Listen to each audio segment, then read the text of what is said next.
Yun ang langka, no? Yung mga fresh na langka. So punta lang kayo dito sa Barangay Katmon.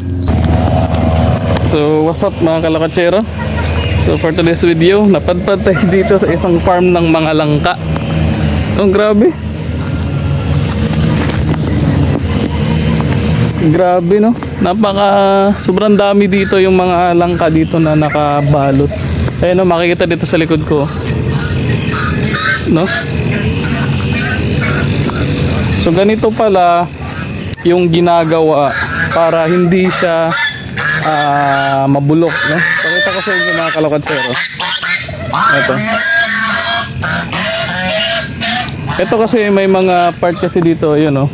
May mga part dito na hindi nakagaya nito. Ito siya, oh. Yan. Pag ganito nakalaki, binabalot na nila. Ito. Yung iba hindi pa nakabalot kasi hindi pa daw tapos, no? Ay, nagtanong-tanong tayo doon kay kuya doon yung may-ari. Ito, ayan, oh. So babalutin pa daw to ng sako para tapos meron dito siya, ayan, oh. Para yung pinaka reasons dyan bakit nila binalot ng sako ay para hindi madaling kapitan ng mga uod, mga insekto na mga reasons kaya nabubulok yung bunga. So kaya nila binabalot. So eto hanggang sa ano na to siya, hanggang sa mahinog ay ganito na talaga siya, nakabalot na. Ay, napakalawak, oh. Sobrang daming puno. Ayun, ito yung pinakamarami, oh. So nakita ko ito yung pinakamarami dito. Ayan. Itong part na to, pinakamadami.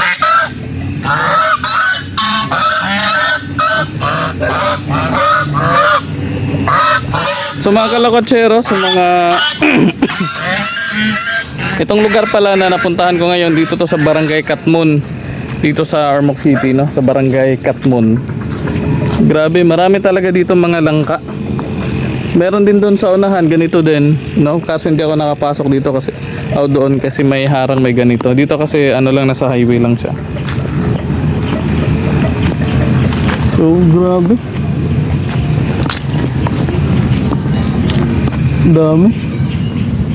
No, so amazing. Ganito pala nila ginagawa, no? Parang sa mangga ba? So, kung ma-recall niyo, parang sa mangga lang. Pero mas maano yung sa mangga kasi ang dami, maliliit.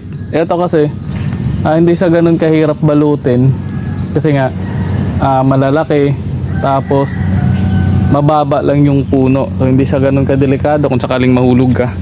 Yung kasi sa mangga medyo mahirap yun kasi nasa dulo yung mga bunga. So ito siya, hindi siya ganun kahirap. No, makikita talaga dito napakadami. Kaya kung gusto niyo ng langka, no, yung mga fresh na langka, so punta lang kayo dito sa Barangay Katmon. So dito magsasawa kayo dito sa mga langka, no? Ayan, no? So shout out sa lahat ng mga taga Katmon. See you.